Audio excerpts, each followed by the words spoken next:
Good afternoon. My name is Shivendra Singh, and on behalf of a suitable agency, I welcome you all to this very special session of Suitable Conversations. This is the first session of the new season. This afternoon, we are delighted to bring together two wonderful writers, Saharu Nusaiba Kannanari and Jai Arjun Singh, who will be in conversation on storytelling for our times. Saharu burst upon the literary scene earlier this year with his immensely powerful debut novel, Chronicle of an Hour and a Half. He lives in a small town called Areekode near Calicut, and he completed his BA from Aligarh Muslim University and MA from Jawaharlal Nehru University.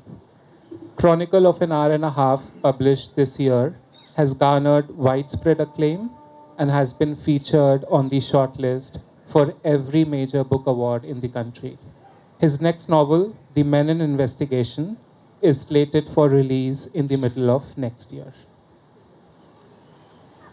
Writer and critic Jai Arjun Singh is widely regarded as one of the most respected and influential voices on popular culture. His books include The World of Rishikesh Mukherjee, which won the Mami Cinema Writing Award in 2016, and Jani Bhi Do Yaro, Seriously Funny Since 1983, about the making of the cult comedy film, and the anthology The Popcorn Essayists. His columns, reviews, and essays have appeared in dozens of publications and are available on his culture blog, Jabberwock. After their conversation, Jay will open it up to the audience, and that will provide you a chance to ask what's on your mind. Books of both these writers are available for sale here, so you could check them out and get your copy signed by the writers here if you wish to. Many thanks to our partners, Suitable Nursery, Sunder Nursery, for this wonderful series of conversations. That's it from me. Over to you, Jay, and thank you. Thanks, Shivendra.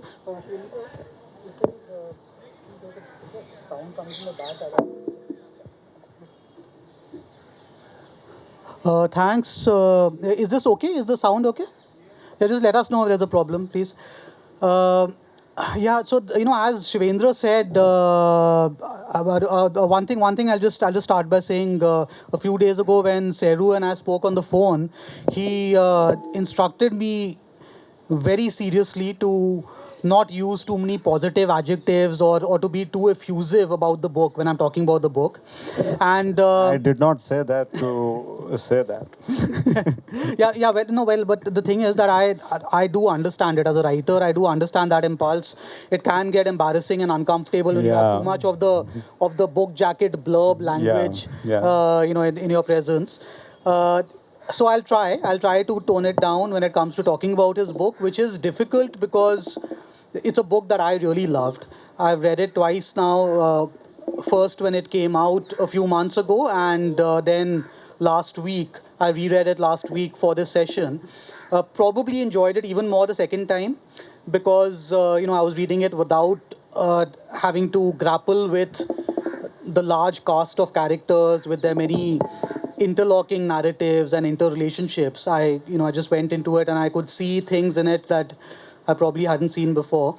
For those of you who haven't read it, we're not going to really get into spoiler territory or anything, but it's basically a collection of these first person narratives that together create this, that build this story. And it's a story set in a small Kerala village during a very rainy week. uh, the narrative on the face of it might seem to be a straightforward one. The plot is about an adulterous relationship between a middle-aged married woman and a young boy who's young enough almost to be her son, and the effect that this has when it comes to light on this village and on all these people whose voices we hear over the course of the book. But you know, plot a plot summary is only one thing that can be said about a book, and what's far more interesting, far more artful is the way in which Seru has constructed the story, often implicating the reader in some very dark things. And we'll talk about all that in a while. I just want to start by I also want to say quickly because WhatsApp plays a big part in this book. So if any of you see me picking up my phone and looking into it at some point during the session, I'm not checking WhatsApp, I'm checking my notes. And Seru is not even on WhatsApp, which is something we'll talk about a bit later. Seru, I wanted to just start by talking to you about the process of world building for this novel, how this novel came to be, because it's a cliche and a truism that most first time writers, when they write their first novels, they try to do something autobiographical. Maybe they try to just deal with something that they know very well, or something connected with their own life. Whereas you just threw yourself into the deep end right at the start with this very complex and ambitious book as your first book. If you could just tell us something about how it started. I noted that the story is set in 2016. Is that right? It's set in 2016. It's not actually set in the current day. So I assume that was around the time that you started writing it or started thinking about it. If you could tell us about the process and how you decided on this particular narrator structure. The book was not, I didn't start writing it in 2016. So my first novel was set in 2014. My second novel was set in 2015. My third novel was this. It was set in 2016. My next novel that is going to be published is set in 2017. I'm very chronologically conventional in that. I don't spend a lot of time on these calendar issues or name issues. I don't put much importance on this as well. What I think is important to me is that I have a story to tell. And I have a story to tell which artistically involves me, allows me to explore some of the fundamental and plain complexities that we see in our daily lives. So I'm to talk about plot. I always say this to Amber is the primary victim of my whole confessions. But I'm not a very intelligent person. But I'm not capable of drawing complex plots. But however, what I'm capable of, so in an evolutionary biology, there is this specific word called, spandrels, which is, the leftovers of evolution and which have lost their purposes. So the creatures tend to repurpose them for, available stuff. So in the same way, since I'm not very intelligent, I have grown very intuitive, I think. I have been consistently finishing work after work, whether they were getting published or not. And in that, to answer the first part of your question, how I ended up writing a story, which, which is like this. So I conventionally followed, certain unconventional people, like Cormac McCarthy, who once said that, don't do anything. If you don't be a writer, if it's a secondary thing. Everything when you're a writer, everything has to take a distant second place in your life, and this is except for my mother. Everything else takes a distant second place to me. And the other thing that I followed was Don DeLillo's very great advice. Everything that Don DeLillo said is great is my... Everybody who knows me knows Don DeLillo also. So he said that in order to become something, you have to consciously try to be, not being anything else. And this I understood. And in order to become a writer, I understood that you have 2-3 bad books to write. It doesn't mean that you consciously try writing bad novels which others wouldn't publish. You write under the dump faith that this is going to get published. But eventually, when the first 2-3 books are not published, you get really grateful to the agents and the publishers who rejected them, because that would have basically done you in. So I think I improved, but to talk about the structure of the book, this ought to be the influence of William Faulkner's As I Lay Dying. Very great writer in my personal pantheon. And As I Lay Dying is also a very, very rich and complex book which deals with a family which when I first read sounded like, an Indian family in which a mother is dying and, the father is sitting idle and the kids are everywhere. And as she lay dying, her first son is shaving woods in order to make a coffin for her. Yes. And then she has this deathbed wish saying that, I would like to be buried in my hometown in Jefferson. And then the novel revolves around multiple narrators telling the story of, this transportation of Addie Bundon, the mother figure, after she died, to her familial cemetery in Jefferson. This was the primary influence for the structure. I'm not very inventive. I steal wherever I find an opportunity, including plot, everything. But I think it's very interesting that you're talking... Including the sweater that I wear. No, it's interesting you're talking about mothers, and of course you mentioned your own mother also as a priority. But it's that's one of the things. I think the second reading helped me pay a little more attention to the structure of the book, because the first reading typically you're unpacking what's happening, and even if you're a critic and you're sort of looking at it closely. With the second reading, I was looking a little more closely at the prose and the structure, and there's something struck me. So so the first two voices in the book that we hear are the voices of mothers, or of two middle-aged women who are primarily defined by this society as mothers and as wives, and who are part of this the tradition of this particular world that the novel is set in, where women are primarily seen as repositories of a community's honor, and other things like individual self-expression, or freedom of expression, the privacy in a consensual relationship. These things are secondary, or maybe they don't even exist. But the first two voices we hear are the voices of two mothers, and those are also the last two voices we hear.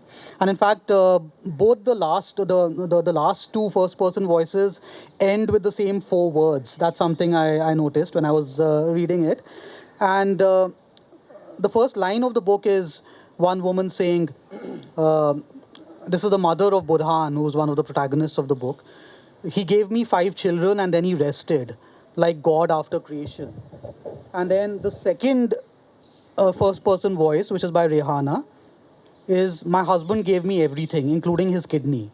And there's a little, there's a connect between those lines as well. There's a poetic refrain somewhere here, in the structuring, which is very, very interesting, with these two women's voices bookending the novel, considering that so many of the voices in between are the voices of men from, across different continuums, all responding to what has happened. Was that structure also part of your initial design, or did it just happen during the writing process? I do not have any such a design in my head. I'm very empty-headed, actually. I usually write immediately after waking up. I wake up around 4:30, and I continue till 8:39. And I do the same in the evening. I sit down by 5 and go through it until 9 o'clock, or sometimes 10 o'clock, sometimes 11 o'clock. If nothing is coming out, then 12 o'clock. It's an eternal wait for something to come. It's so these two characters. There are two things that I wanted to bring in. Which one was that there is a mob lynching over an extramarital affair. But another thing that I wanted to portray was an Indian mother. It's not that I speak about my mother. It doesn't mean that I love my mother more than everybody else. But I tend to publicize it a bit about it. I was traveling with Amber here, and we were talking about literature, and I mentioned ragtime, Dr. Rose ragtime, in which he calls the affection for mothers, a 19th century movement in which he counted Abraham Lincoln and Harry Houdini, etc., as its major proponents. My intention was to give a picture of hardship of an Indian mother, which is emotionally, physically, perhaps the most draining experience all on earth. Because being an Indian mother, you are allowed to, you are forced to become not anything else. You are only mother. There is no other role for you in your life. So, but at the same time, these two figures, Nebisuma and Rehana, are radically different from one another, and they respond to the same situations also differently. Nebisuma is a woman who is restless, who is always at work. She works like the clocks of the hand, and the hands of the clock. But Rehana is a woman who is at rest. She's rich. She had brought up her children, but afterwards she had been sitting idle. This is what she's saying. And so these two, one is a mother who is, idealized, who sacrifices everything for the sake of children and family, which is the figure which is commonly worshipped in Indian society as the ideal mother figure. And the other hand, there is on the other hand, there is a opposing figure in Rehana, who has these thoughts, who understands these from a, let's say, a feminist vantage. Because when I was writing it, some people pointed out to me that these characters seem to be too self-conscious about, their condition, given that they were from a rural society. But my answer is that feminism is an incredibly powerful and most impactful movement in human history. A lot of things that has happened that feminism has brought in the world cannot be anymore walked back. And these reflections, if such an impact, such a movement has such an impact all over the world, it necessarily reflects in the village women also. And I live in village. I'm not a Naban guy. I live among these mothers and kids and men and women like this, those in the novel. And I can tell you that this vocabulary is available to most women, and these conversations around what they are supposed to be and what they would like to be is a very daily thing in on dinner table, or even as you sweep the yard, women just curse it. They don't like it anymore, and that is reflected also in the changes that is ushering in with the new generation. Because in our area, no girl comes of 18 years of age without a scooter of her own. So it's a new version of Virginia Woolf's A Room of One's Own. You have a scooter of your own these days. Rehana is a completely different figure who many people may not agree with as as an ideal mother, model mother in Indian context, because she does feel that she has a right to pleasure. But at the same time, she is not a perfect victim, because she's an extremely color-conscious person.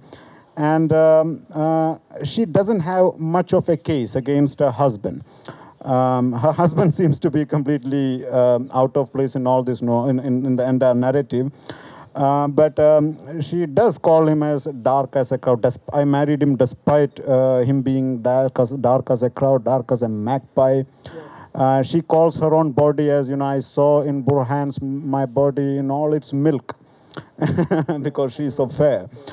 So this is the thing that, any character, this is again goes back to the conversation that we had earlier and last April also in book shopping, that characters are never perfect. I was reading yesterday, and I know this, that John Reb, who was a Nazi, is a much revered figure in China, because he during the rape of Nanjing, the Nanjing massacre, in which supposedly, I'm not sure the exact number, but 250,000 people were slaughtered by the Japanese. During the rape of Nanjing, John Rape basically protected hundreds of men and women whom he hosted and essentially protect them against the army violence. So how do you judge this person? And this is mostly the case with every victim. So in this novel, the two victims, one is Rayhana, who is an extremely color-conscious person, whose truths are true, whose suffering is suffering, whose pain is felt, but at the same time, she also is, privy to a certain kind of privilege in our society, which is for skin color. Skin color is, I was telling somewhere, I was talking and I was telling that none of you want Nawazuddin Siddiqui in Kuch Kuch Hota Hai. And there is no good reason why you don't want him there. There is absolutely no good reason. You want to say that no, he's so sexy, you cannot, you can't stop yourself, I used to hear these words in JNU, but do you really? Do you really want him in Kuch Kuch Hota Hai? No. I can tell you no. You want a pretty Savarna, the North Indians say, as North Indians say, wheat-colored person, because now that's what now. This is the first time I heard in my life when I came to North India, there is a color called wheat.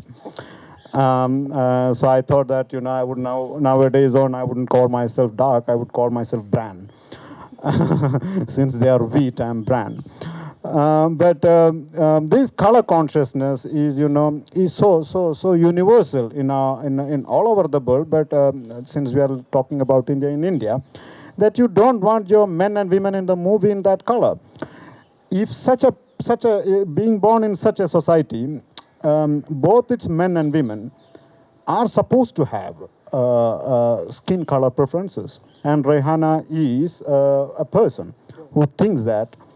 By virtue of having a fair skin, she was entitled to have a fair man as well in her life, but she compromised that because the guy was rich. And why did the guy marry her? Because the society has convinced the husband of Sadiq that you are so dark skinned that you're good for nothing. And unless you are a very rich, fair skinned woman is coming near you. So he basically exploits his leverages his financial position to marry a fair woman. So these are all complex reflections of a society in which you cannot point out a perfect victim. Yeah, and this is the sort, again, for those of you who haven't read the book and will be reading it, this is the sort of complexity you see everywhere in the novel, which is something that's so, and the conversations you mentioned just now, one being the one that we had on the phone. We had a very nice phone conversation a few days back, and I don't know if we really get into that again, we could be here all night just talking about that, because we agreed on a lot of things, but also along these lines, what you said in your earlier conversation, I think it was with Akshay Mukul a few months ago, where you said some very sharp and very, edgy sounding things. One of which was that, an author writing a story like this should be able to provide the perspective of the perpetrator as well, or the oppressor as well, not just the perspective of the victim as a victim. You mentioned just now that Rehana isn't a perfect victim because, of course, she has her own complexities, and this is something that really comes across in the book when you read it. I can provide a few examples here and there of little things that made me sit up and say, okay, he's really got into the mind space of the sort of characters that a lot of cultural discourse today, you lazily uses the word problematic for. I deal a lot with film criticism personally. I see a lot of film-related conversations that use words like problematic and toxic so freely that the words actually cease to have any meaning beyond a point. They become weak. They should be strong words, but they become very weak. And I remember, I think I might have mentioned this to you on the phone. So, just an example, an actual example from the book of what we're talking about. This isn't a spoiler thing, so don't worry. There's one pivotal moment in the book where a character named Shahid gets this news that Burhan is on his way to the woman's house. presumably for an assignation, and he gets this phone call from a friend, and of course what's going to follow is that Shahid is going to be he's going to be an aggressor. He's going to be spreading the news on WhatsApp groups. He's going to be patriarchal. He's going to do the thing of how dare she cheat on her husband or whatever it is. But before that, something happens that really struck me when I was reading it. You say that when Shahid gets the news, he's struck dumb for a few seconds. He can't respond. He can't even get angry. He just can't respond for a few seconds. And the reason for this is that he was with Burhan at the mosque just a short while earlier. So what he has just understood is that Burhan has gone from this holy place, from this mosque, listening to the Imam's lecture. He's gone from there to his adulterous space. And that's what really strikes him dumb. And I remember when I was reading that, I'm not religious myself at all, and I certainly don't tie religion to morality. But when I read that bit again, I could completely understand what was going on in Shahid's mind and how angry he was and why he was angry. I got that. So that's something you do throughout the novel, and that's something I really, I think it's one of the many reasons to read the book and to read it closely. And I also want to just come to this thing of, since storytelling is, the subject of this discussion, one of the things that happens here is storytelling in the world created by WhatsApp and social media. So human nature, of course, is what it has always been. But I think a certain form of technology today allows for misinformation to spread more rapidly than it did in an earlier time. It allows for things to be expressed in a way that perhaps can lead to more group anger being manifest immediately. And that's what your book is about. And I wanted to, first of all, on a lighter vein, I wanted to ask you, one of the things I learned about you in the last few days is that you're not on WhatsApp yourself. So writing a story like this must have been a bit like science fiction for you, right? since how do you create this world without actually having spent much time on social media? Well, this is exactly how do you do it. And when I finished the novel, actually, I think, I don't know, before or after sending Amber, but there was something like 900 plus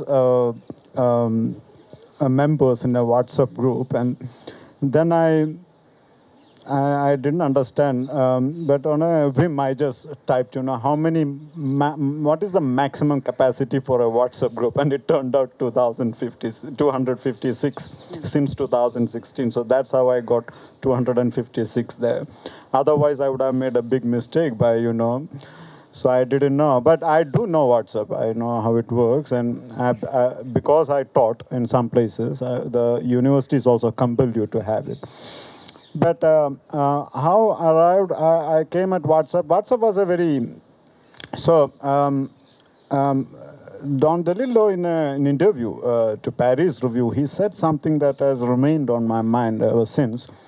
I can't tell you how that led me to WhatsApp in particular, but he said something like, and this was a sentence that he had written in Libra, which he rephrased in the interview, and it's better in the interview rather than the book, where he says that as technology advances in scope and complexity, human fear becomes more primitive.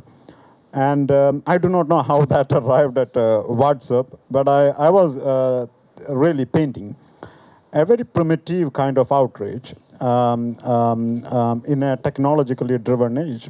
And I do not know how to explain how that came to WhatsApp. But maybe because it's so ubiquitous that I took it for granted that, this is the one thing that I need in the novel. Yeah.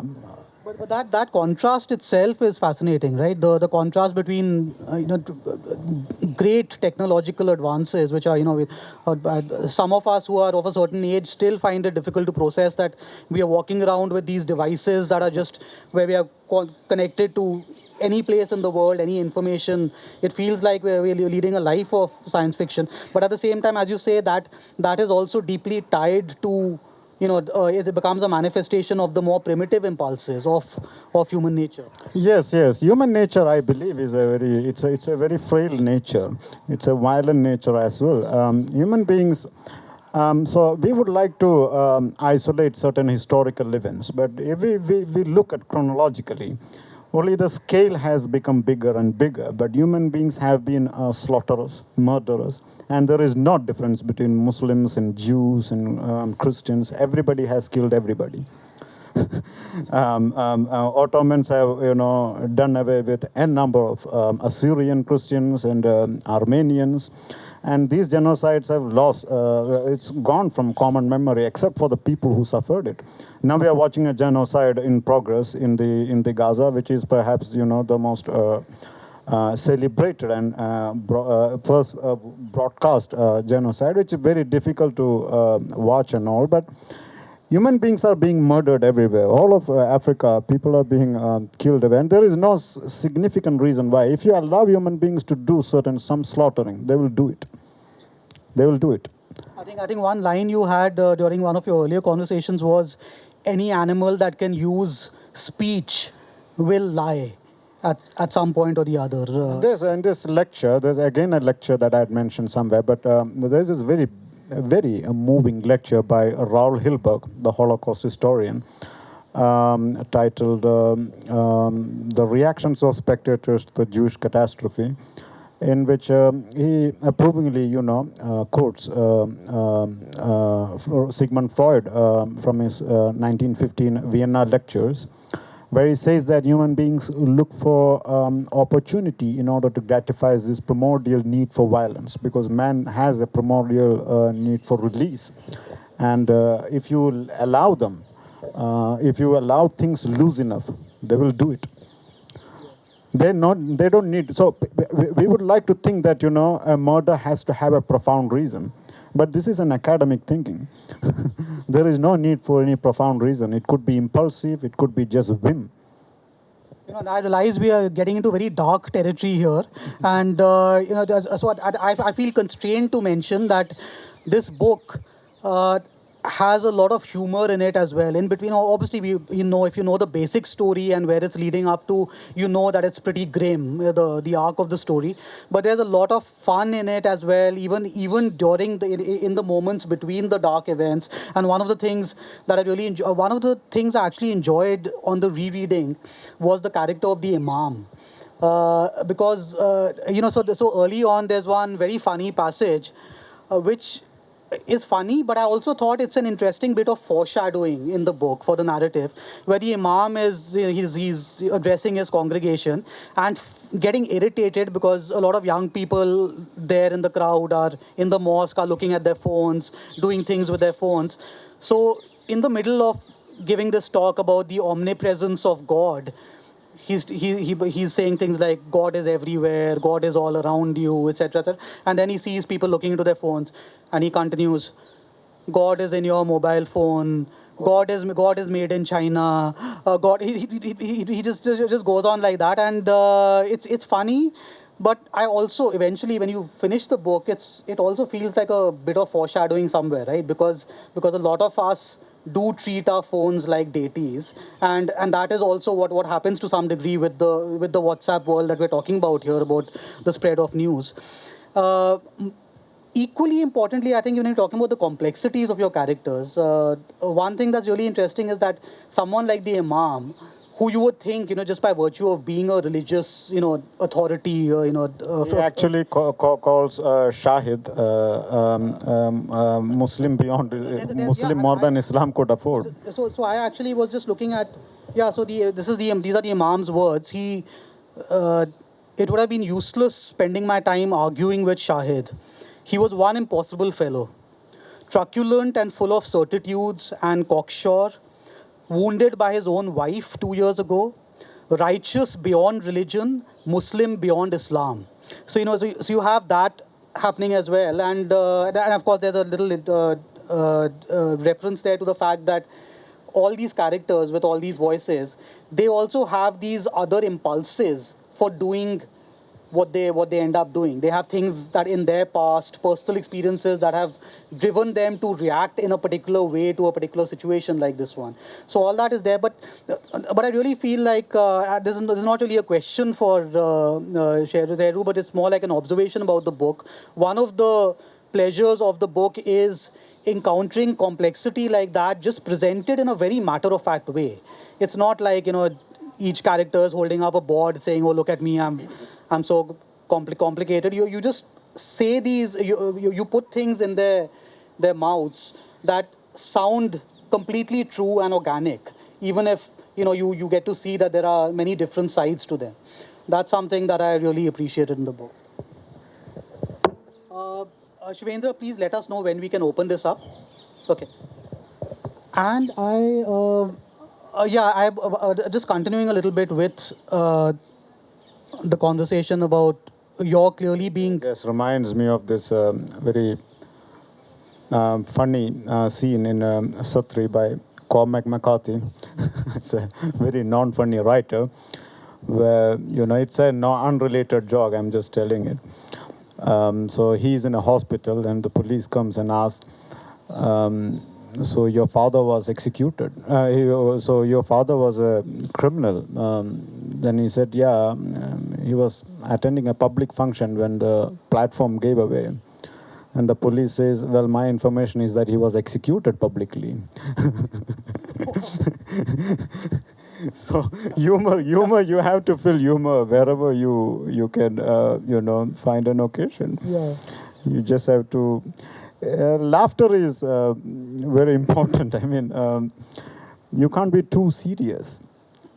So I always, even everything I write, I try to do it in a humorous way, which I may succeed in, or may succeed in, or perhaps fail at. But you have to try doing it. And when a reader is buying book, you have to justify that money. You have to really make that because not only it's money. Book is a very it's a investment of time. In order to even know the book that you have spent 2 days, 3 days reading is a bad book. It takes 3 days to decide it. So you want to keep.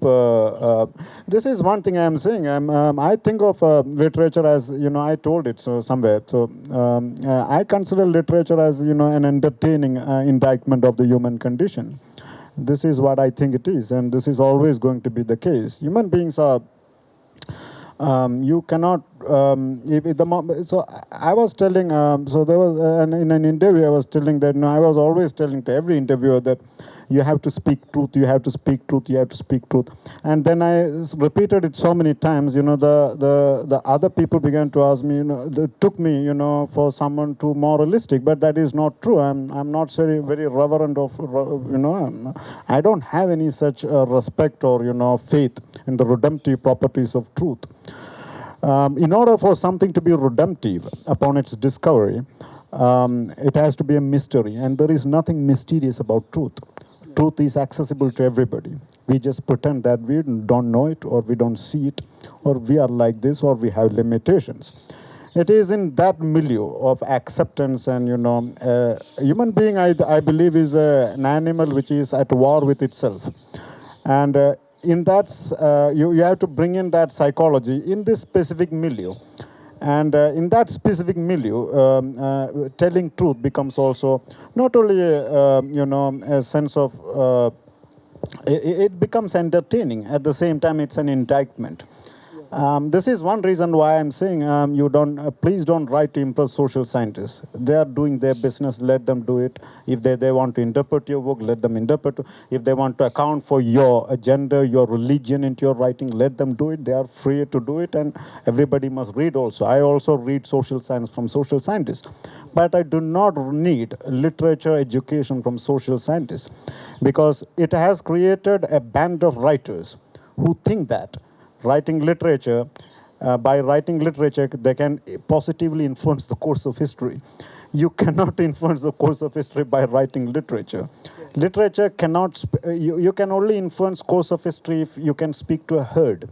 And literature is by its very nature anti-mob, anti-herd. It speaks to a single solitary individual, which is why Borges said that, he quoted Emerson, who said that arguments convince nobody. And then he goes on to say that, stories appeal to people because they don't deal in arguments and counter arguments. And when you tell a story, you're essentially asking the reader, isn't it possible? Or isn't it so? Isn't it likely? When you ask such a question in such a fashion and craft the story in such a fashion, then the reader is much more hospitable to that idea. And in order to offer that hospitality in the book, you have to strive away from political correctness, because if the moment you are politically correct, you are taking a position, and that might alienate the reader, or mistake the reader for being part of a herd or a mob, whether that is right-wing mob or left-wing mob. The thing about truth is that it will disappoint both progressive and conservatives. We had a version of this conversation on the phone a few days back. We touched on many things, including, as I mentioned a while back, the discourses that happen in culture, around not just literature but cinema as well, which is something that I've been seeing a lot of and rolling my eyes at a lot. We won't really get into that. Before we open this up, I would just want to very quickly ask you a couple of things. One, your next book is ready. It's coming out, I think, in a few months. Is that also a multi-narrator book, or have you gone with one voice this time?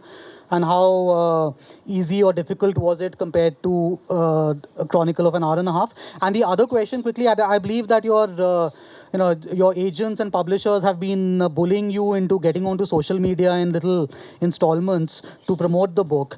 Is that something that has changed your writing life in any way?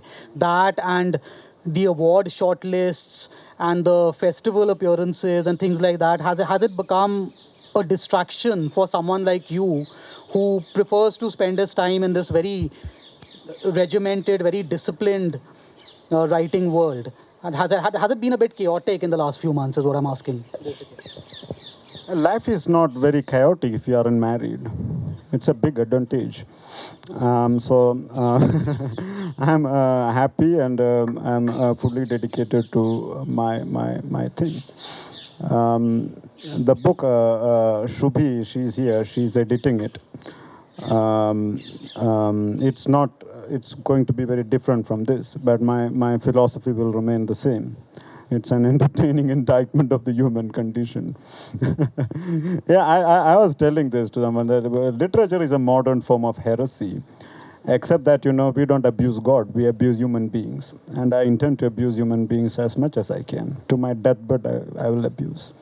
Human beings, but will it's never... also a crime novel, right? It is a crime novel, yeah. I use every opportunity to abuse human beings, to insult them in some way or the other. It's on that happy note, any questions from or has everybody been scared off?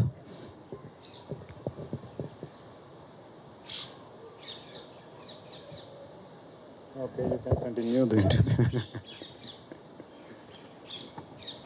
I'll ask something completely generic, about his writing process. Yeah.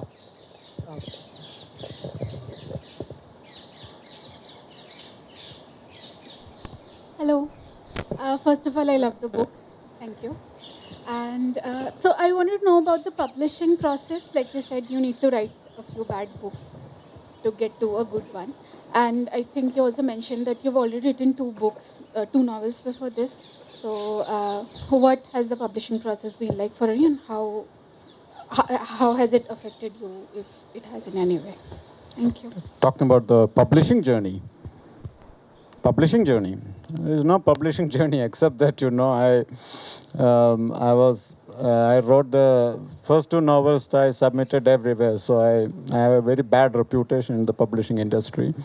But by 2021, I was a bit tired of not getting published, and when I Googled, I was on a whim, I just Googled, is there a new agency in...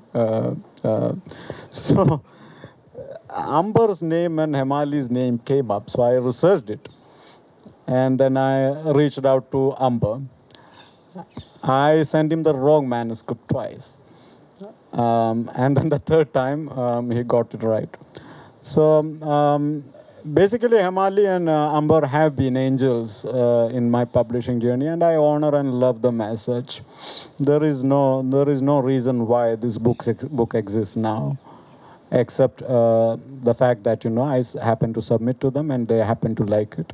And they have been aggressively publicizing the book also, which has benefited immensely. Yeah. What about the earlier two books, the ones that you wrote before this? Please don't ask that. But they're in some trunk somewhere. No, I'll delete them, but they're somewhere around. Yeah, someone. Hi, Saharu. I'm Varsha. Hi. Saharu, I wanted to actually ask about the development. How do you become conscious that this book is good? Like Jay was saying, what became of the other two books. So, at what point of writing those old novels did you become, conscious that now this one will work? So I'm asking something, very specific. You are asking me at what moment did you feel that this is going to work? Yeah, this is ready to give to Himali and Amber. I don't know until they told me so. But you knew that the other two were not ready for sending. This one was so. I would say I was very confident about this book. I can say that. But that is not necessarily because I got it better. I always tell these people, I'm a very late learner of the language. I never consulted, any aid, grammatical aid in my life. So what happened is that even in my early 30s, I was writing very ungrammatical sentences. I was using a lot of passive voice because I was writing poetry a lot. And in poetry, so especially Wallace Stevens, I wrote a lot of poems in imitation of Stevens. वो Sunday morning सब पढ़ के पूरा पागल हो गया था मैं तो fantastic poet. We live in an old chaos of the sun or island solitude, something I forget now. So that passive voice was part of, poem में ज़्यादा use होते हैं ये. So my novel writing also had a lot of passive voices. Somebody had to correct me. I think with this novel I got my grammar more or less correct. There was nothing. That's an understatement.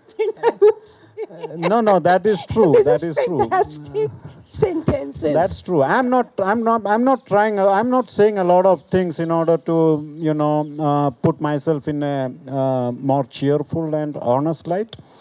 I'm telling you the truth. I didn't think much of it because I'm grown used to rejections. I had too many rejections to care for. I don't even know if somebody had accepted them also because after a point I wasn't checking them. I was merely busy submitting. Great. That's wonderful. Thank you. Yeah. In front.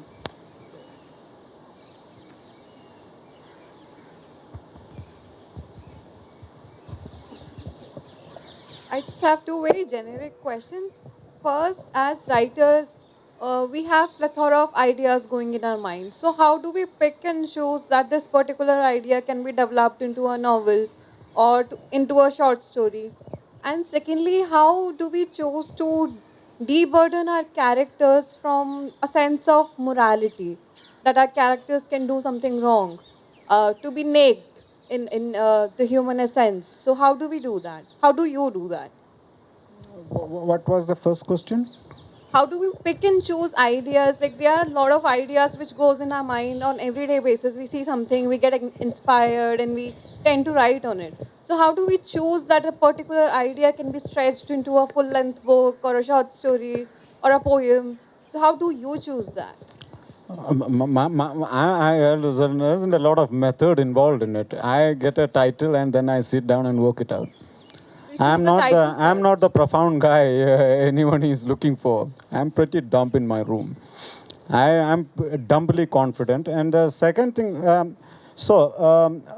ideas that I have usually, sentimentality is something that you have to, run away from. You don't want anywhere near sentimentality.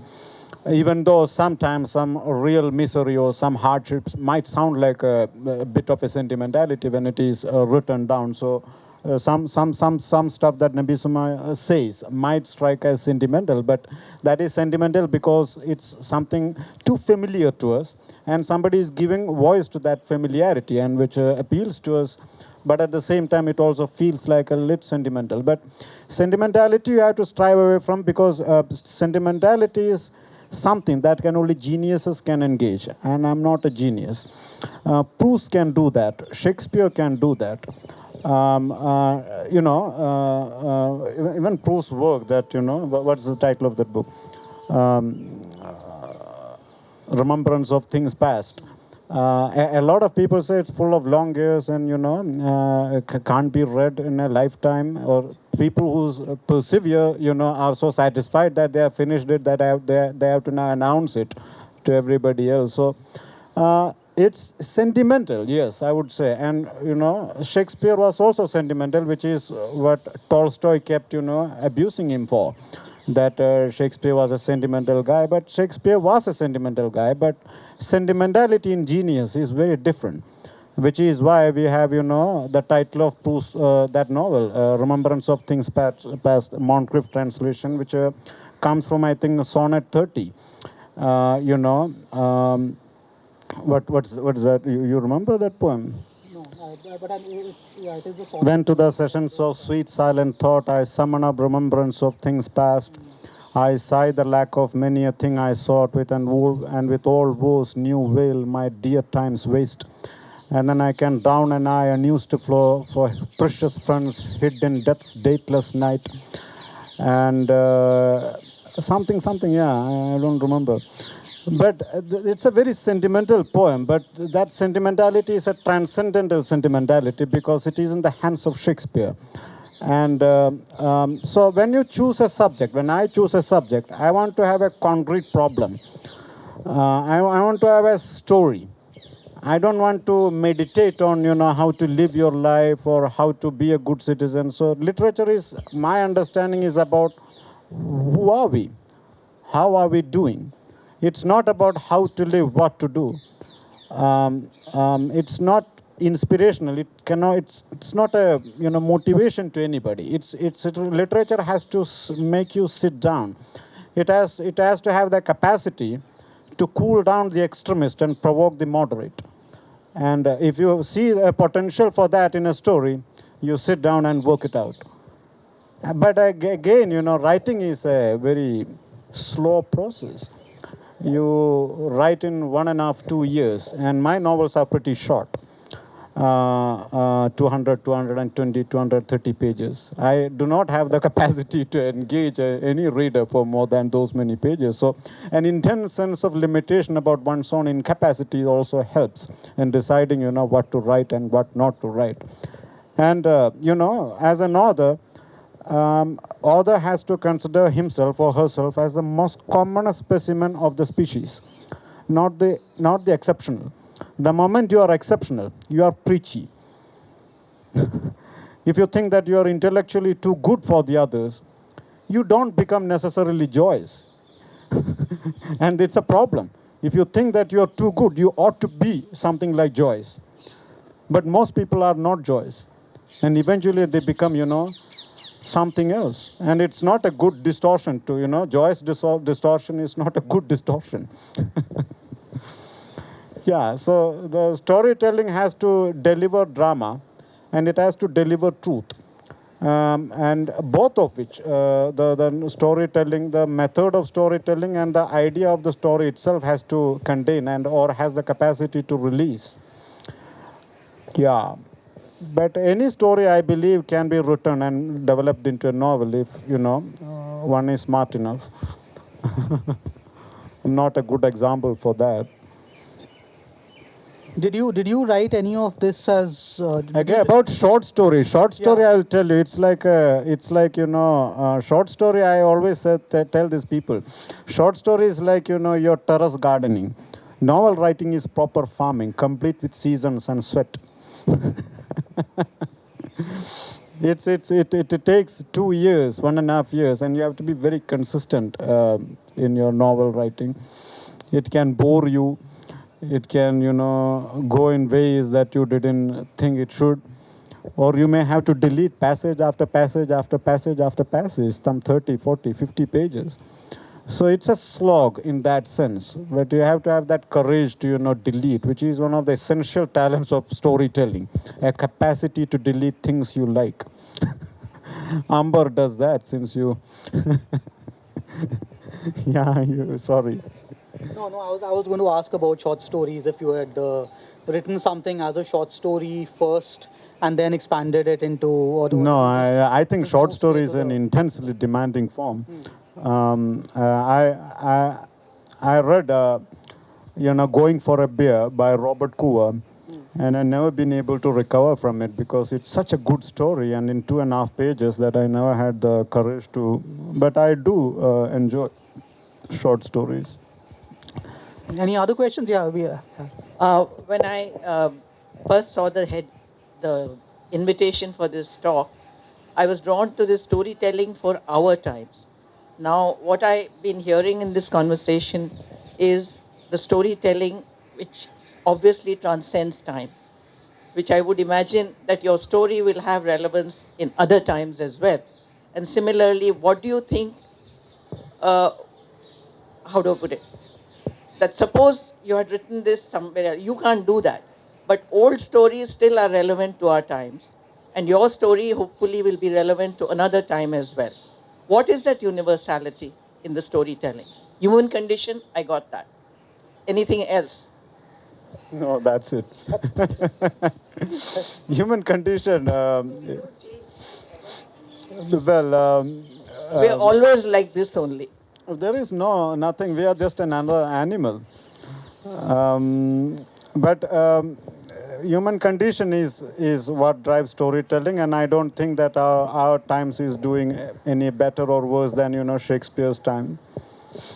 We are still genocidal in Bible. I was telling Jay that I was reading Bible when he called me, and I said that in 2 Chronicles, the Joshua Yahweh says that I stopped the moon and the sun, so that Joshua could finish killing. In the night there would be darkness, so he stilled the moon so that Joshua could kill the Amorites endlessly.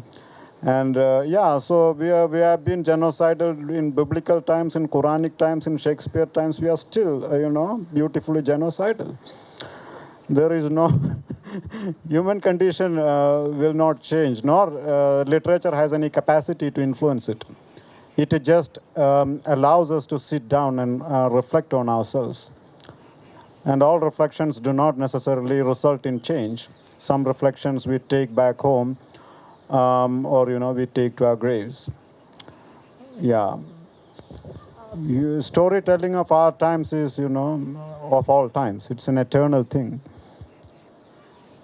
Yes, my question is just like what she asked right now. So I am basically a political scientist and a political science student. So definitely, like I just heard from your conversation, you were talking about human nature a lot. Okay, so basically the point is that how and in what manner different philosophical underpinnings, particularly about human nature too, so that influenced your writing, the stories. What are those philosophical, certain kind of worldviews, certain philosophical understanding, which is apparently clear when you are talking about the characters, and you were talking about impulse also, violent impulses and all that.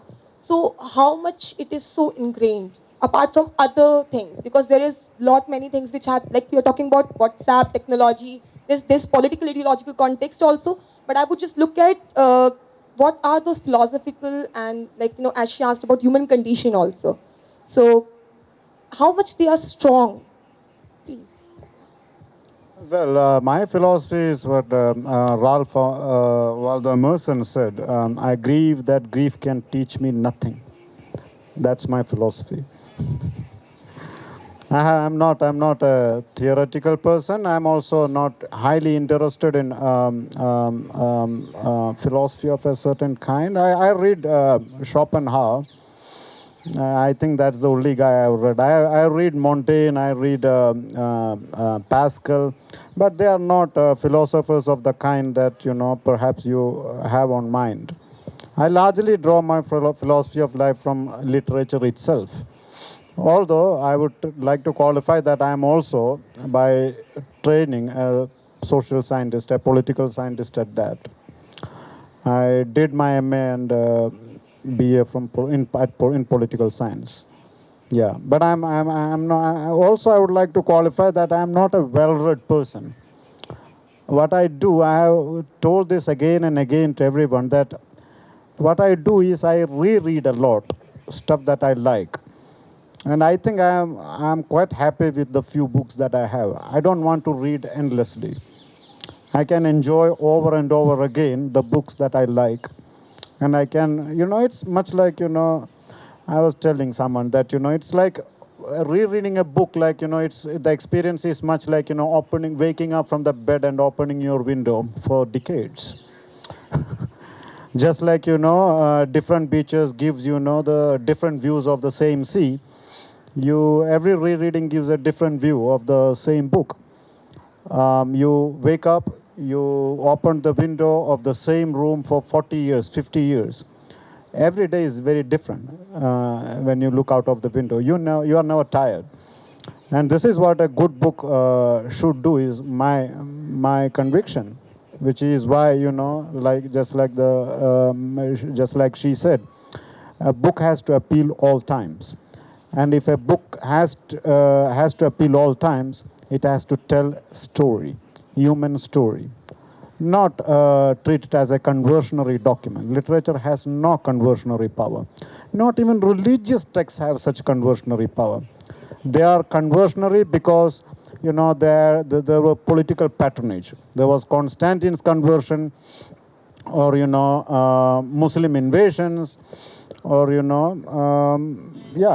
every religion is basically a result of political patronage, which goes the same for Buddhism even. I mean, Buddhism was once popular in India, everybody says. Buddhism was popular because it appealed to kings during those days.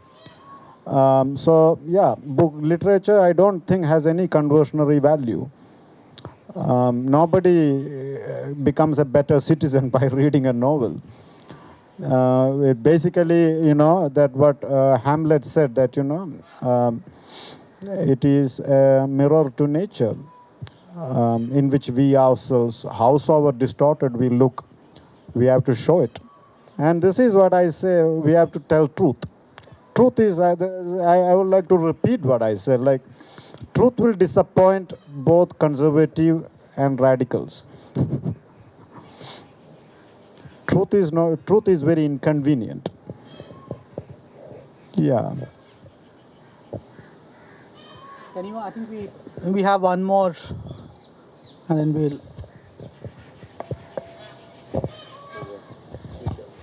Hello. Just a quick question. Like in the times of hyper-visibilization or vigilantism, do you also feel the pressure of being politically correct with the use of the language or certain phrases? So do you also feel that pressure to being politically correct in your writings? Well, I was reading Gita Sarani. She's a biographer. So she has written biographies of Albert Speer, who was Hitler's architect. I was reading recently the biography she written of Franz Strangl, who was the commandant of Sobibor and Treblinka extermination camps. The beginning of that book, it opens with an epigraph from Origen, the old Catholic guy. when it was still not Catholicism. So Origen, great student of Bible and a great father of the Christian church, he said that, it is within the will of everyone to understand and decide, or to choose, let's say. It is within the capacity of everyone to choose good and evil. I believe that. I believe that it's not very difficult to see things and recognize it as bad. Let's say an extreme case of bloodletting, or, whatever you want to take. We understand that's bad. Now, my own personal views have very little, my political views have very little to do with my literary convictions. If you talk to me outside literature, when we are not talking about literature, you will see me as someone who is, just as you are, very concerned about what is going on. I was just telling Hemali that, in the flight ticket I have, in the flight ticket I received, there is Hindu vegetable food. तो मैंने हिमाली को पूछा क्या मेरा क्या मुसलमान के वेजिटेबल फूड का क्या खतना हुआ है क्या ये ऐसे चीज़ें हो रहा है तो we understand that we humorize it but we also register the extent to which humanization of Muslims have taken place in North India especially. We understand that, but if you talk to me you will also see that I am really concerned about these things. But I don't see that literature as a venue to, campaign for a particular cause or campaign against a particular trend. Literature is useless in that. It's just like truth. As I said, truth has no redemptive properties. Everybody knows truth. For something to become, uplifting upon its discovery, it has to be a mystery, and there is nothing mysterious about truth. Truth is very plain. Truth can be interesting, truth can be funny, truth can be tragic, truth can be, everything, painful. But ultimately, truth is useless because it is up to human nature to act on truth. And human nature is a very, very weak nature. It's human nature cannot, depart from certain fundamental traits. So I don't mix these two. In literature, so somebody was asking, somebody who read this book asked that he's the funny guy. You are the funny guy, aren't you? You have read that book. There's a character called Funny. So somebody asked me, is that funny guy you? I said, no, I'm not that. But it's very difficult to convey these things, but I keep a strict, dividing line between my work as a writer of fiction and my life as an ordinary Indian citizen. Both don't have to always, marry. It is very possible to write a complex novel without being, politically righteous. Okay, I think that's all we have time for. Thanks so much for sharing all these thoughts, Saharu. Shivendra, you had something I think the copies of the book are there for anyone who wants them. And thanks a lot. I think we can probably continue the conversation. Thank you, Saharu and Jai, for that wonderful conversation. And thank you, everyone, for coming. The writers are here, and there are copies if you wish to get it signed. We'll be back on 14th of December with our next session. Thank you.